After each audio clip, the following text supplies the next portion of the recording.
Welcome to another episode of African Discoveries, the podcast where we uncover remarkable African ideas, innovations, and people shaping the future of our continent.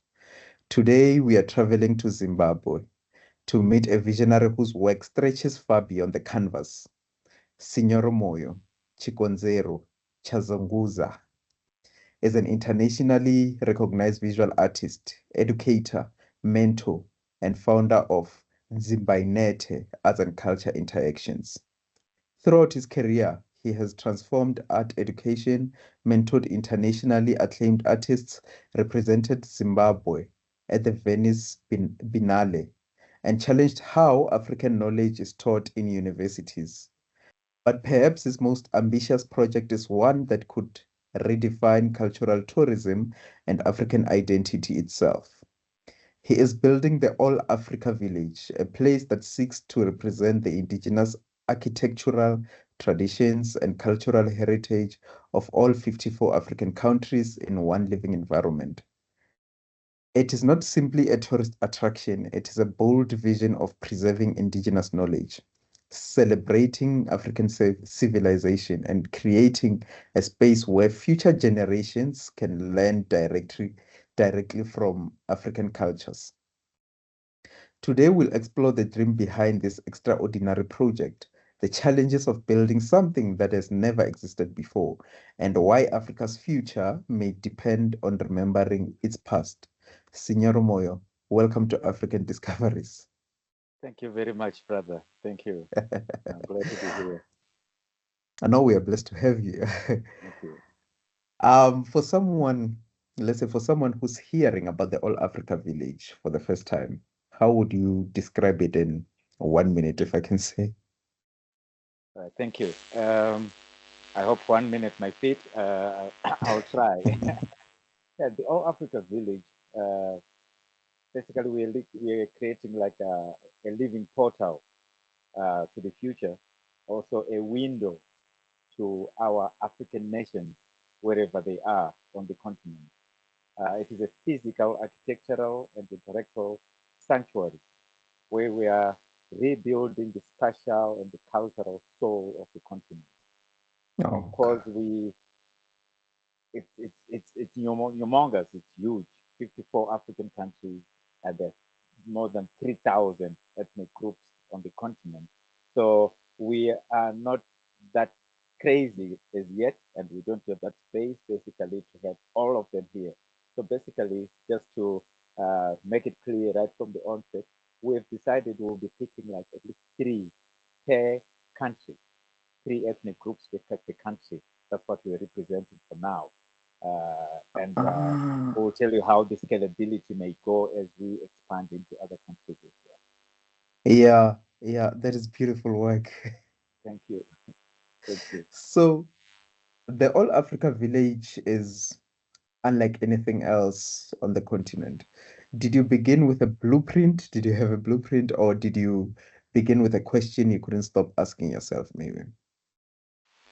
Yeah, that's a good question. Indeed, we began with burning questions, Oh, uh, okay, and the intent was probably not really focused on the All Africa Village itself, but it was focused on what we have lost as a people.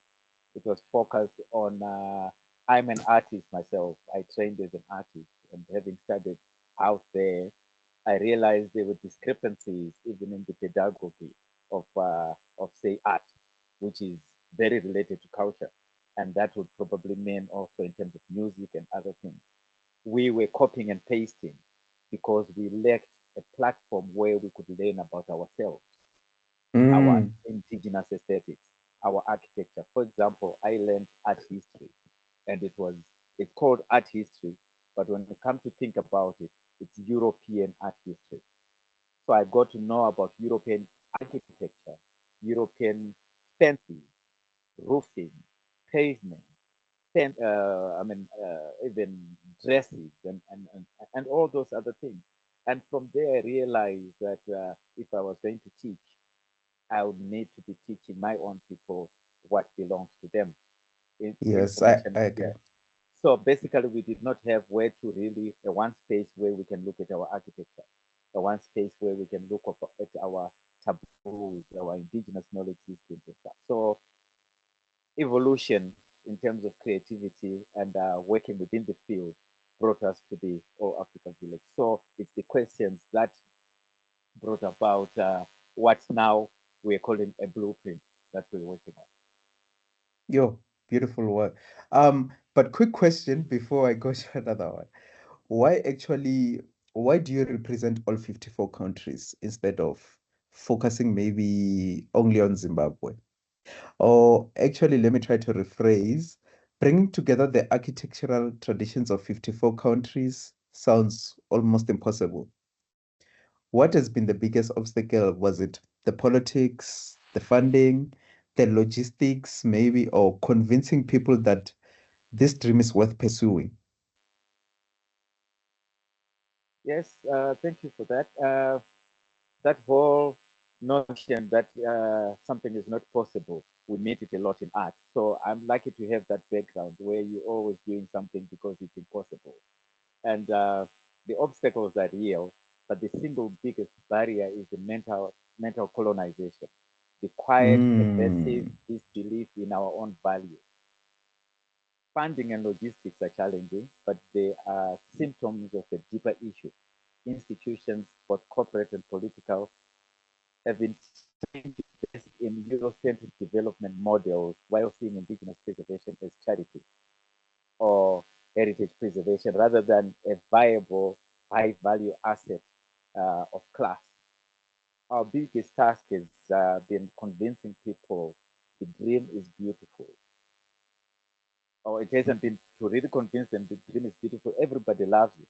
It has been yeah. rewiring their minds, especially the institutional investors and leaders, to see that the All Africa Village is critical, highly strategic in terms of it being an infrastructure. So we are demonstrating that our cultural heritage is the most viable sort of capital that we have. To say 50, why 54 African countries and not say center on Zimbabwe? We are addressing a continental issue. And I know it's easy to zoom into your own locality always. But as the world is growing and or evolving, we talk of this global world. It's a global village. It's a global village. And it's up to us Africans to stop seeing ourselves only as small entities and to actually think about our global Africa, our Pan Africanism, as a platform we could use wherever we are. So the idea of Mm, localizing all our inventions, localizing all our thoughts. I mean, let's take for example, you have the African billionaire Dangote. mm. He's spreading all over, right? He is investing in Zimbabwe, he's investing in Zambia, he's investing in Uganda.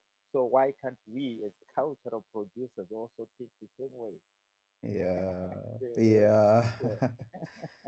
No, I get it. When we are talking about the All Africa Village, I am trying to visualize it, you know. Um, but I'm not getting the image that I'm looking for. Can you give us a visual of what the All Africa Village looks like, maybe, if you can? In terms of popping up a picture, I'm not technically competent to be doing that, but basically what we're doing, I'll tell you what we're doing so we can try and use imagination here. For example, let's start say with Zimbabwe, which is the local space that where we are. We have the Shonas, or so-called Zezurus. We have the Ndebeles, whose roots are back with the Ngunis. The Ngunis you also find in Malawi, and going up, we have the Tongas and the Domas. So we invite a particular culture show us how they build and why they build, and they tell us all the narratives around the architecture. Currently, we have this Zulu that's there. We have the Nguni that we're building. We also have up in the north the Igbo. We've already set up the Igbo compound. It's there. We invited a brother from Nigeria who actually came, stayed with us for like 10 days, explaining to us about Igbo culture. Of course, in 10 days, you can't get much, but in terms of the architecture, we actually went on to peg, to measure, and to put the skeletons, everything that's necessary to make it like the Igbo compound. And we went on to finish off or when he was gone. But we have a Mm, complete Igbo compound, which we are happy with because it's authentic, having came from a person from the Igbo compound. mm, So we are doing mm. that with all these other countries. Our research is primarily based on finding the culturally knowledgeable people who know about their architecture. So once we get them, we invite them to come over and they stay with us and we build a particular structure. So Okay. it's a lot of work. It takes time, but we're moving slowly. Now we'll get there.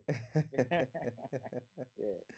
So, tell me here, how do you decide what represents each country? Is it the architecture? Is it the language? Is it the music, the food, or spirituality, maybe? Um, Basically, we look at the homestead as an ultimate unit of sort of civilization. A homestead is not just a building; it is a microcosm of a society's entire worldview. Uh, but because we're building all these, if we to put together all the 54, and we're saying it's three each, so we have like 160 something structures. Mm, There are some that look a bit more similar, even though the undercurrent, the information that lies behind the architecture might be different. mm, But we're also looking at the visual, basically, as to how how different does it look when we compare to other structures. So that's how we are actually selecting these. And some we're mm, selecting them, for example, within the Zimbabwean context, we're the model of the Ndau who are on the eastern border, like eastern border with Mozambique. Their structures, their homesteads where people stay, they are more like the Zezuru. But their granary is very interesting. It's an upstairs, and it also works as a granary and also a space where young boys get to sleep. oh, okay, As a okay, okay. granary, it has these specifics that they don't use chemicals for preserving their grain. Actually, the fire that's lit on the ground floor, which is the ground itself, where people can gather around in the evening, that fire produces smoke that then enters through the holes at the bottom of the granary, and it Mm, helps preserve their grain. So we chose that one rather than a space where the adults sleep. So we are okay, okay. actually trying to, we're looking at the science, we're looking at the technology as well in terms of these structures, how they are used, why they could be favorable in terms of having that view. Mm. So tell me, do you ever worry about reducing incredibly diverse cultures into single representations? If you do worry about it, how do you avoid that? Yeah, we are actively avoid reductionism uh, Oh, through collaboration and deep co-creation with sort of with the custodians of the culture. More importantly, the All Africa Village is about our physical, is basically our physical answer to the profound growing outcry across the African continent in terms of borderlessness. mm, We are People are talking a lot about borders. You know, let's have a unified Africa. Colonial borders were drawn to divide us, and they have kept us physically and mentally estranged from one another. So we also talk about us being one. Here before this conversation, we were talking about totems, right? And yes, I told you yes, Signoro is my totem, and you said yes. your father's side is Nure, which is we call it Nure here, which is Soko, which is the monkey, and The my monkey, wife yes. is actually of that totem, so you become my brother-in-law. Yes, So we are family. so so we're not really cared much about putting cultures together because we know that's the Mm, relationship that has always been there. I Mm. mentioned earlier how the Ndau, who are on the eastern border, Mozambique, Zimbabwe's eastern border. And when you go there, people on this side, on the Zimbabwe side, speak exactly the same language as people on the other side in Mozambique. They are actually one people who are simply divided by a border. So the oneness Mm. is one thing that has always been there. So it's not much of a threat, but we also want these distinctions to be celebrated well. So Yes. they are very distinct. Oh, these people from this area do this, or they cook this way, but we cook this way. So it's not a conflict at all, but it's actually Mm. sharing. Yeah. Yeah, true. Looking at the indigenous knowledge, you've spent years advocating for indigenous knowledge systems. Um, why do you believe Africa has undervalued its own knowledge? Um, yeah. Well, because we've been educated to look at ourselves through the eyes of our conquerors of that time. Yeah. Yeah. When formal education was introduced to Africa, its primary objective was to disconnect the African from the soil, from our language, uh, and our ancestors, basically. We've inherited a colonial curriculum that associates modernity with westernization. Mm. And our own has been called primitive. Uh, when you're taught for generations that your languages are vernacular, your spiritual Mm. practices are demonic, your technologies are primitive, you naturally begin to undervalue them because also Mm. they are not in our day to day. Our culture is not in our day to day sort of interactions and socialization. When you work in a government office, you don't greet your fellow using the totem. It becomes Oh, like yeah. you're being a rebel. You like in the Mm. Zulu Shona culture, we clap a lot. You won't find that in government offices. You don't find that them doing that. So True. basically, we've undervalued everything about ourselves, our system. We've been suffering from sort of collective and systematic amnesia, really. And it is time to wake up. Mm. So we do hope Yeah. through the All Africa Village, we awaken some of those senses in our people. I already believe in the All Africa Village. Thank you. Thank you. Thank you very much. Um, so Thomas Sankara once said that he who feeds you controls you. Could we also say that he who tells your story controls your future? Is that one of the motivations behind this project? Very, very true. Sankara's words are like absolute law. Yeah. But we must expand Yeah. also, we must expand our understanding of what it means even to be fed. Feeding does Mm. not only happen through the mouth, we feed through all our senses, really, everything we Oh, consume, what we hear, yes. what we see, what we smell, what we touch, uh, all are avenues of consumption, really. Right now, the modern African is being force fed a diet of foreign sensory input, really. We are feeding on Western media, Western acoustic landscapes, Western spatial aesthetics, and foreign sounds, foreign spaces. You're being basically we're being nourished to sustain someone else's civilization. As you can see, Mm. everything that we're consuming, it's not of our own making. So yes, he who tells your story controls your future, but he who designs your spaces controls your mind. The Mm. spaces we live in, the spaces we're always socializing in, all those are designed for us by other people. And this is the core motivation behind the All Africa Village. We're creating a space Ah, of sensory sovereignty. We yeah. are where you enter the All Africa Village, you're changing what you feed on, what you're going to be Mm. seeing, what you're going to be hearing. We're feeding our eyes with the mathematics of indigenous architecture. We're feeding our ears with the acoustic therapy of our traditional instruments and music. So We're taking back the control and the menu for the African mind and the African soul. Yeah, beautiful.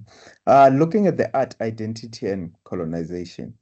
You studied in Bulgaria before returning to Zim. So how did living in Europe change how you understood Africa? Mm. Tell you the truth, when I went to Europe, Bulgaria, I grew up in the ghetto in Highfield. Never really interacted with white folks. When I went to the Yeah, art school, that's when I started interacting with white folks, but at a different level, really. yeah. Uh, so when I got to Bulgaria, it was a shock, basically, to see white folks. You know what colonialism did, what the view that it gave us. So now Yeah, you yeah, see yeah. white folks in their real environment. And these are not white Yes. folks like, say, in the US. These are white folks. In Europe, you have culture, Yeah. unlike in the States. You have the Eurocentric culture, really. So basically, living in Europe was for me a mirror. I was looking at Mm, myself. It was in the cold, structured environment of Europe uh, that you feel the sheer sophistication of African communal life. You miss that mm, when you're out there. mm, In Europe, I saw how fiercely they preserved also their own heritage. For example, uh, we have holidays here that are called Easter holidays, where you have the hot cross buns and then you have the Easter eggs and things like that. In yes. that space, my brother, I saw how it's not it's not fallacious really how they approach that. It's deep inside their roots. Those eggs are actually they are real eggs that are highly decorated, painted, prepared for Oh, that, yeah, for that event. yeah. Then you actually have that it links to, like, say, within Bulgaria, there is after May, after April, this happens towards spring, right? Spring as in the season. And Okay. their spring starts like in March, and March for them, they call that Mart, and that's almost like Martha. It's Mm, Grandma Martha, who's the grandmother of fertility, hence the eggs, right? It's not just eggs and chocolate eggs, and you go out. yeah. Yeah. No, it's deep in the tradition, right? So Oh. you get shocked. You're seeing white folks are doing their real thing, and then you begin also to reflect. They treated their history as sacred ground. Even their enemies of 2 centuries ago remained their enemies. They talked about their slaughtered heroes as though it happened yesterday. You know? Yo. Yeah, yeah. So so So living does abroad stripped does like away any illusions I had about Western superiority. It made me realize that Africa's mm, wealth is not just beneath the soil or the gold or the platinum, but it's basically within our culture. yeah, does it mean us as Africans we are too forgiving if they're speaking about their slaughtered heroes like it happened yesterday? When you come to think of it, it's true. We're very Yeah. forgiving. I mean, Yeah. I was there in Europe in the 80s, right? 86, 87, 88, like from 87 really. That's when I left. And Zimbabwe was just like 7 years old in Hmm. our independence. Yo. But Yeah. basically, actually we didn't talk about enemies at all. Mm. We didn't talk Mm. about the colonizers at all. There was no sort of structured information going, say, into schools to even warn us, even like prepare us for the independence or Mm. tell us why colonialism was bad. And it wasn't even talked about. Then you go into Bulgaria and they're talking about one hero. I remember drawing him, Vasil Levski, who died a long time ago, was hung, I think, in the Ottoman Empire, Yo. you know? So you have to think twice, Yeah. you have to open your Yeah. eyes when you are I exposed to get. something like that. Yeah. Yeah. So going back to Bulgaria, has Africa copied too much from Europe in education and culture? Yeah, I would say undeniably yes. But at the Mm, same time, we must be historically accurate as well about how we got here. To say we copied implies sort something like we were active, like it was an offensive choice on our part from the beginning to be copied. The reality is more sinister. This foreign mm, education system was brutally, violently imposed upon us until the abnormal began to feel normal, until mm, we began to feel like this is the way to go. This is the education we're supposed to have. Uh, one historian, a historian friend of mine, Moses Kower, in his book, uh, African Music, Power, and Colonial Zimbabwe, uh, captures this brilliantly. He talks about how things were imposed on local communities. Sometimes people just think people we or our ancestors just bowed down to what was coming in. mm, No, but there was violence, epistemic violence, uh, physical, psychological, and mm, all this was meant to dismantle the African selfhood and institutions. So the colonial subjugators uh, understood that to conquer people, you must first break their cultural backbone. It was only after African countries attained political independence that we can start blaming ourselves. Like again, Thomas Sankara said, a slave who does not wage his own struggle to be free deserves no pity. So after mm, independence, we cannot keep blaming. It was our time now to re define our education. Like Dr. Amos Wilson actually defined education as the re-establishment of a people's value systems so that they can pave way for their future aspirations. So if we didn't redefine our education or probably use this definition, it means the only thing we had was copying and pasting. And that copying and pasting did not help us because it's not meant for us.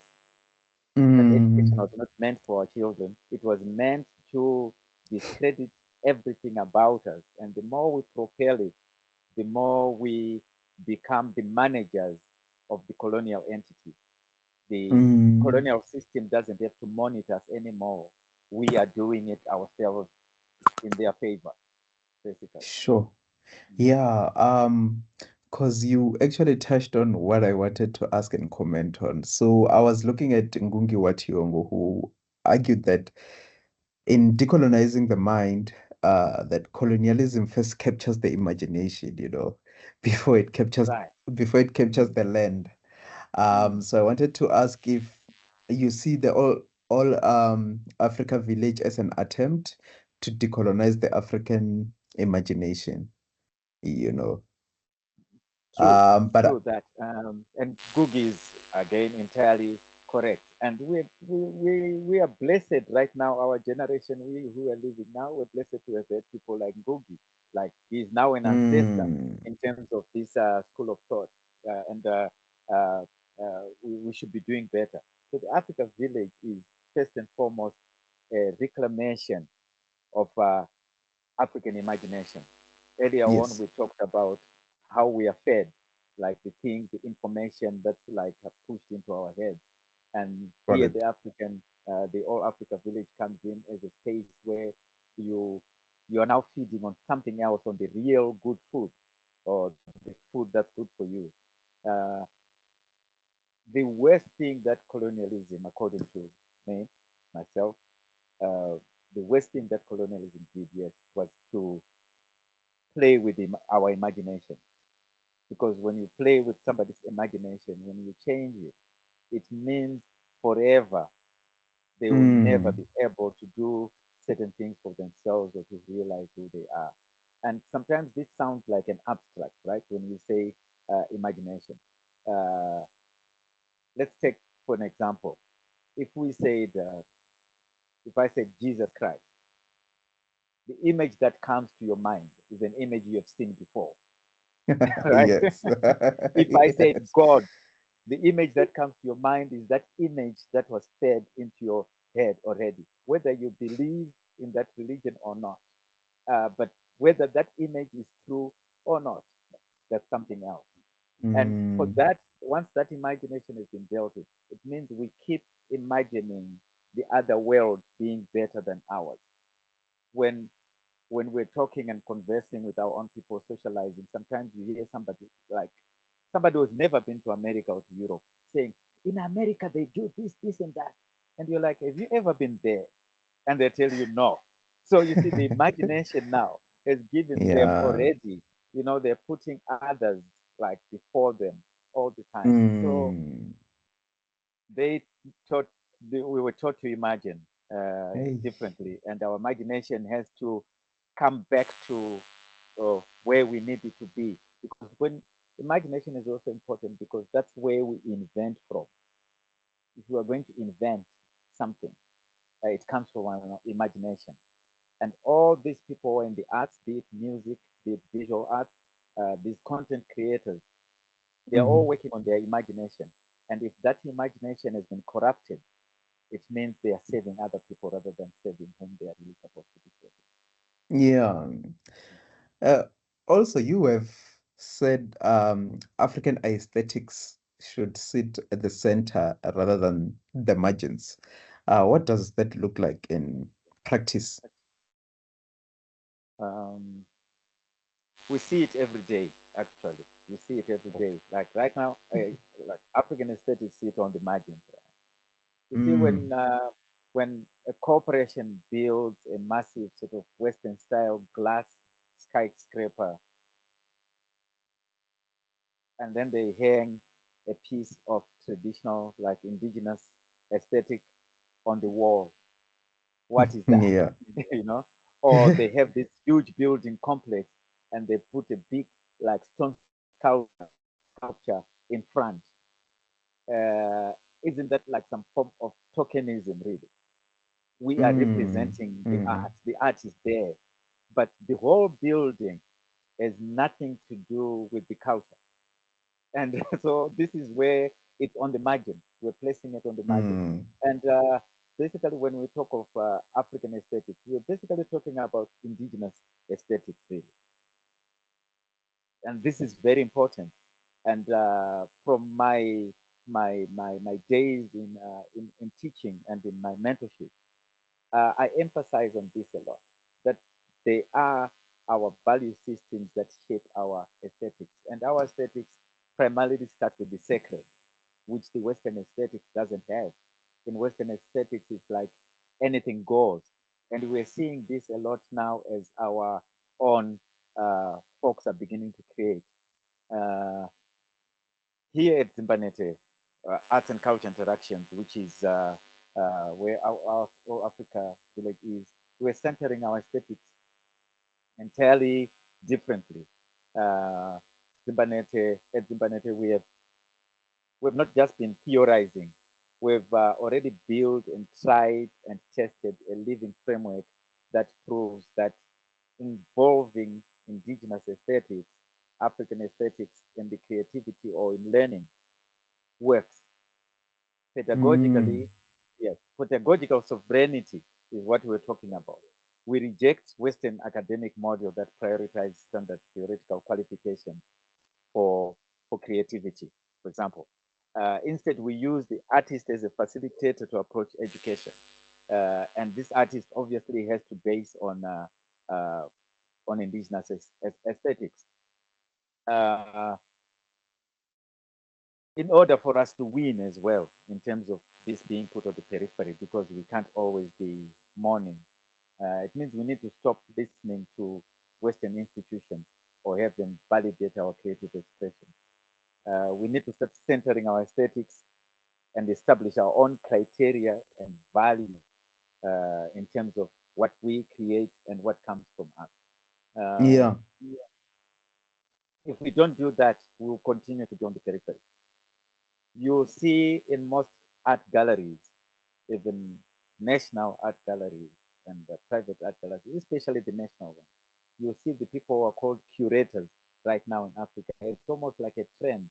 Nobody talks about it. But you see most people who are curators have an English background.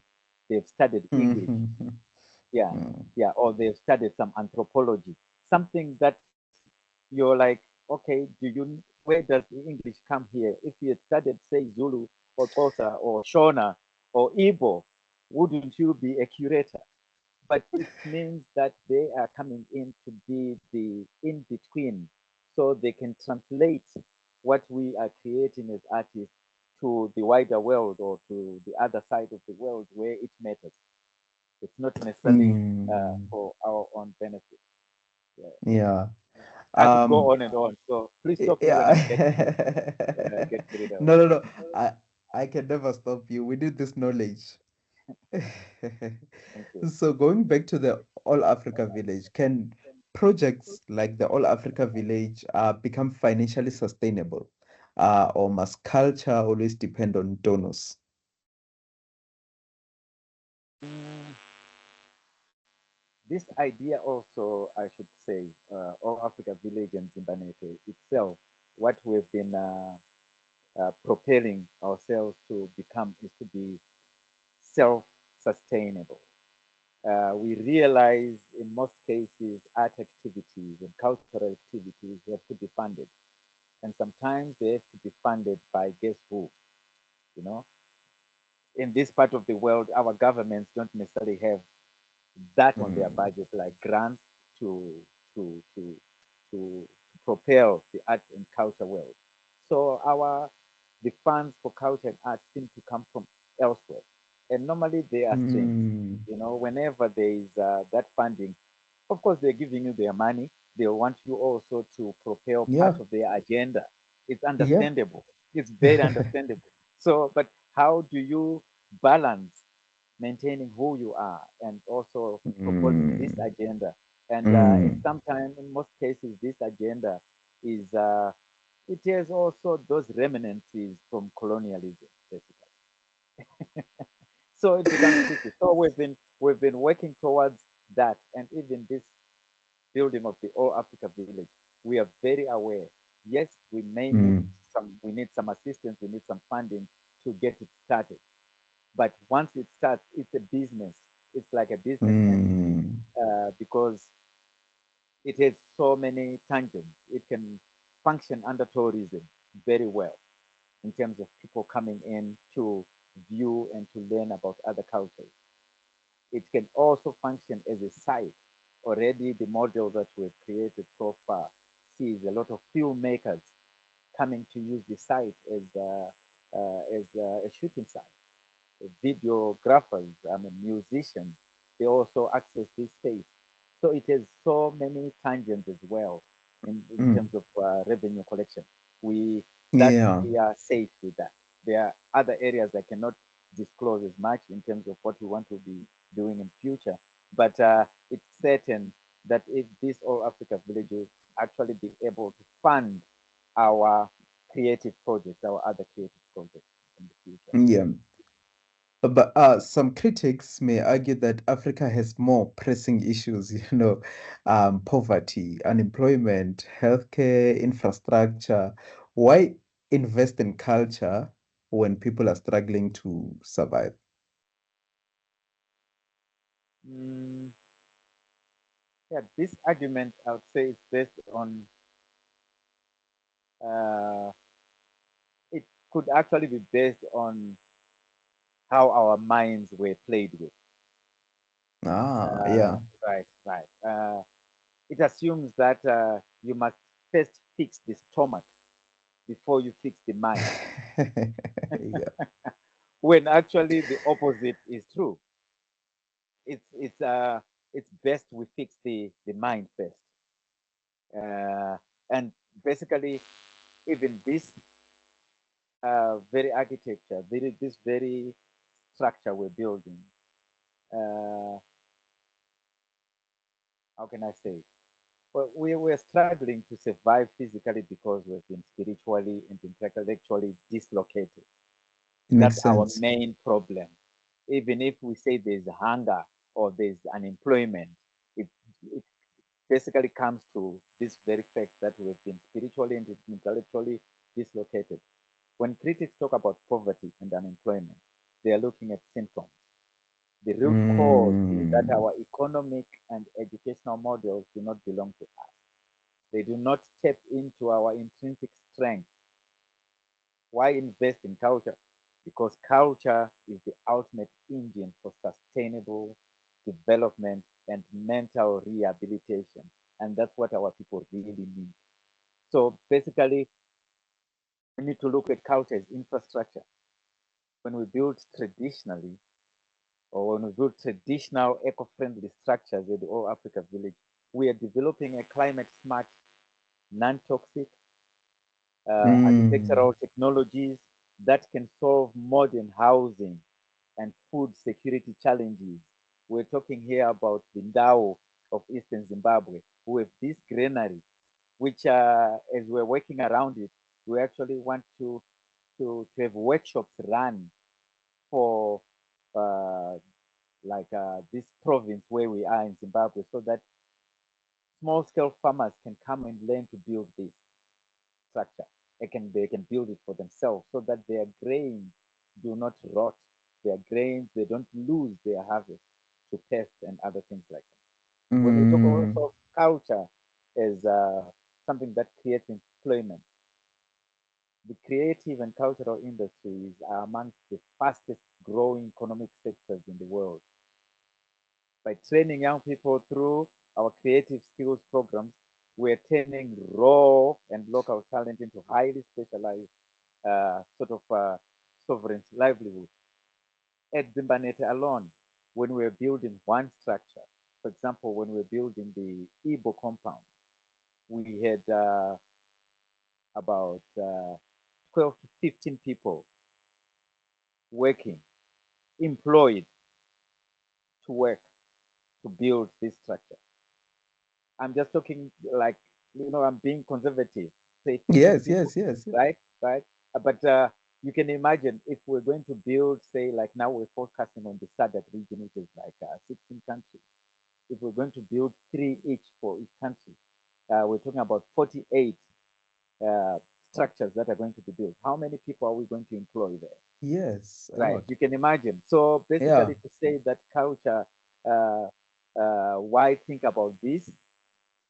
Especially in our countries, our regions where we're talking about high rates of unemployed people, right? Even if the industries, like formal industries, are going to open, I know, probably it's not the same in your space, but I know in my space, when one goes to look for a job, they ask for 5 O levels. That's high school, right? You need to have English, you have to have math, you need to have science and two other subjects. That's how we can employ you. But here Mm. at Dzimbanhete, we're employing you because you grew up with your grandmother or you grew up with your Nice. grandfather. So The you know the skills in the village. So we are employing the unemployable, basically. We're ah, employing the unemployable. We're employing the old grandmother to come and tell stories to the young kids. And she yeah, gets paid for that. Yeah. sure. Right. Uh, So basically, you see where I'm coming from. yeah, Yeah. yeah. Mm. And I'm smiling mostly because you answered the question that I wanted to ask. That you said we should look at culture like an infrastructure. So I wanted to ask if governments across Africa invested seriously in cultural infrastructure, what economic opportunities could emerge, which you answered perfectly with unemployment would reduce, things Right. like that. Yes. Yes. So Yes. I'm happy with that. But I also want to ask, would you love to see similar villages built across Africa? Definitely. Definitely. When I'm talking with my colleague, we always talk about how scalable this entity is. But what we then need to be doing is that if they're going to be built elsewhere in Africa, there's need for that Ubuntu now, that us coming together. Uh, who is doing it on the other side? If we have three cultures from each country, which other cultures will be left out? Can that other village on the other side of the river cater for those ones that are not represented here? because remember we said we have more than 3,000 ethnic groups. So Mm-mm. if we're going to have all Africa villages on all the countries that are on the continent, each one taking a different set of 3 or 4, depending on the amount of land they have, it means we're going to have like these entities, not like copying and pasting, but actually creating variations that when you bring them together, they create this whole one Africa. Mm. Mm. Looking at the bigger dream, if we could put it like that, Yeah. could the All Africa Village become another elite cultural project visited mainly by tourists and academics? How will ordinary Africans benefit from it? Mm. But basically, in terms of benefit, like we said earlier, employment is Yeah. going to be there all the time. Yes, the danger, uh, that danger, we kind of anticipated it from day one. Uh, Again, it may go like that. Generically speaking, normally when we're dealing with art and culture, right? Say art. I grew up like I said, I grew up in the so-called ghetto, identity settled. And doing art, you'd meet like, oh, the other father from that side, he sees you holding your artwork, and he says, "White people love this."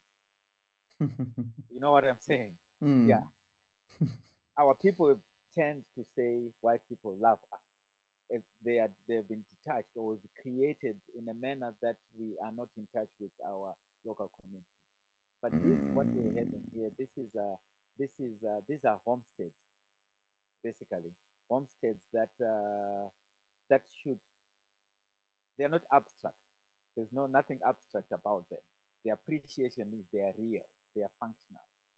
If the All Africa Village becomes nothing more than a scenic backdrop for international tourists, for their selfies and things like that, we will have failed really. We're not building a cultural playground for the elite. We're building a Mm. functional sanctuary for the people. Ordinary Africans should not be passive spectators of this project. Yeah. They are its authors, creators, and they are the primary beneficiaries, basically. We ensure this through, let's say, we have a skills training center uh, that we're also building here.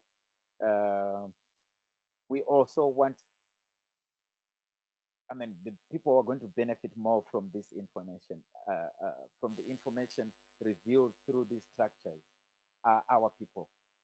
Mm. Like how practical the information is, the technologies we've been reviving are directly sustainable to daily survival. For example, our plans to build that traditional granary structures and have workshops around that so that people don't go into toxic chemicals.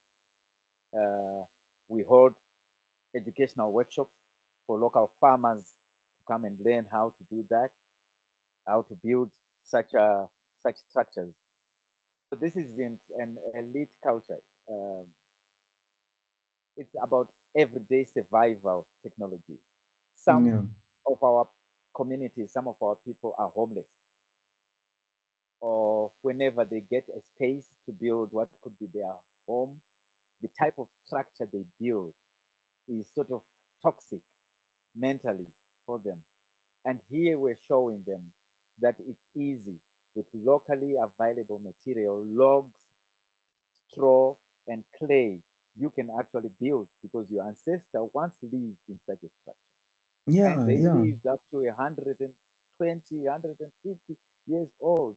So you can build this. You don't necessarily have to, your imagination needs to come out of that poverty kind of structure that you're building for yourself. So in as much as probably financially and for sustainability, we may have tourists from all over the world, but ultimately the beneficiaries, the practical beneficiaries of this project are the people on the ground, Africans themselves. Nice. Please do send us an invite to the All Africa Village, okay? Definitely, definitely, definitely Last we'll week, work on that timing. Yeah. Yeah, the last two questions. Imagine the All Africa Village is completed.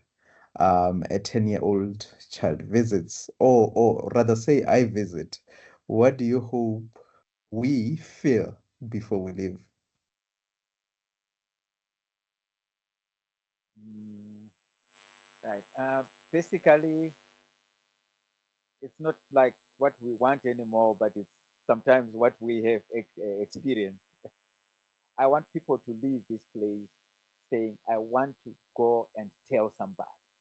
Ah, I want to go and yes. tell them my story, right? Yeah. Because, once you taste some good food, you want to share it with somebody. Once you hear good Yes. music, you want to share it with somebody. Uh, so that's exactly what we want people to feel. Like before that child leaves, I want them to feel a profound, quiet sense of unshakable dignity, that Mm, this is the right way to be doing things. Here in this village, we are not polluting anything.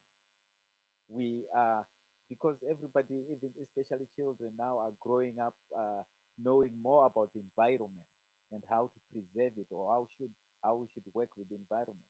So they come out knowing that, oh, their people have always taken care of the environment.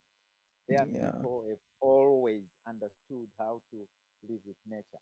I want their eyes to take in the sheer scale and the intricate geometry of the structures, the acoustics, the organic, uh, and the how majestic some of our structures are, and say, I would like to build this at Mm, my own pace. My mm. ancestors designed this. This is in my bloodline. This is my intellectual inheritance. That's the type of thinking I would like people to have when they leave. I couldn't have said it better. So, last question. If UNESCO were listening today, uh, why should this project matter to the entire world? UNESCO is that big body that Mm. talks a lot about heritage. Uh, Indeed, yeah, it's Yeah. very important. But basically, to them, I would say the safeguarding of heritage uh, cannot just happen on paper, Mm, yes, or be inside some kind of glass display. True conservation is in a living and breathing practice, right? We can put our material culture in one shelf or in one museum, but that's not really the preservation of culture. At Dzimbanhete, uh, we've walked this path. We've stood the ground hosting inventorying workshops and assisting in the documentation of some of our indigenous instruments like the Mbira instrument. We were instrumental in organizing the inventorying workshops and creating the dossier that was submitted to UNESCO.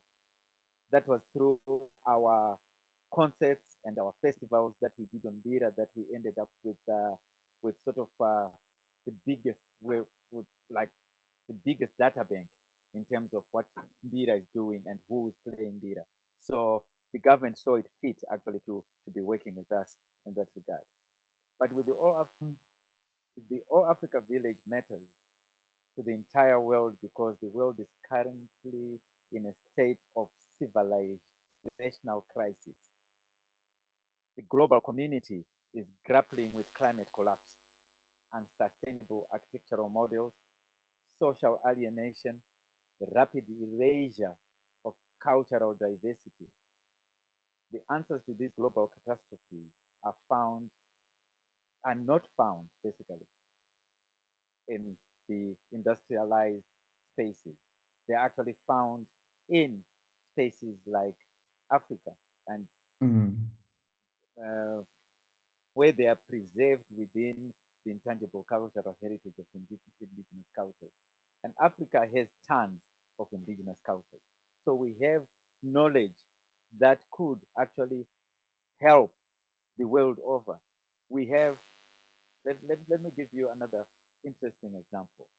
We see violence in the world, in the US, black on black violence. We see nature being violent. In the Caribbean, we see these cyclones and people dying. In our own understanding as indigenous Africans, we actually know where that is coming from Mm, because we've learned through our ancestors that whenever there's bloodshed, there's bound to be more bloodshed. One who kills somebody, it's not like he's the first one in his clan or his family to kill. When you kill mm. somebody, the spirit of the person you have killed will come back to avenge, right? And Okay. as it creates like maneuvers its version, it makes you kill more so that Oh. there can be plenty of us that you have killed. So we continue to influence you to kill, Yeah, right? So hectic. talk about the hurricanes and the cyclones in the Caribbean, the enslavement, the era of enslaving other people as goods, throwing other people in the waters, others committing suicide by jumping into the waters Mm, and dying. Who has gone on to find out what rituals we can do to settle the spirits of these people who died unnatural deaths, such violent deaths? Nobody. mm. So the spirits of these people keep following their others who went to the other side of the world. If you follow the Yeah, route of the cyclone, you may realize those are the same routes the ships used to carry our brothers and sisters over to the other world. So there are hectic. all these spiritual metrics that's there within our cultures. We know these things, but the world does not. So there's lots of suffering even out there because of lack of that knowledge. So Africa has this knowledge. We know how the spiritual metrics go. We live with it. That's part of Ubuntu, Mm, right? So we're not just safeguarding African heritage for the sake of nostalgia. We are preserving the ecological and spiritual blueprints that the entire human race will need to survive in the next century. Protecting the All Africa Village is not just about preserving Africa's past. It is about securing humanity's future, basically. mm. So we want this corner to be viewed as that important. Signor Moyo Chico, Yes, yes. thank you for sharing not only your story, but your vision for Africa. Too often we think discoveries are only scientific breakthroughs or technological inventions. Today's conversation reminds us that preserving culture, reimagining education, and building spaces where Africa can tell its stories are discoveries just as important. If you've enjoyed this episode, please subscribe, leave a review, and share it with someone who believes in Africa's future. Until next time, keep discovering Africa because the greatest discoveries are often the ones we've overlooked. Thank you so much.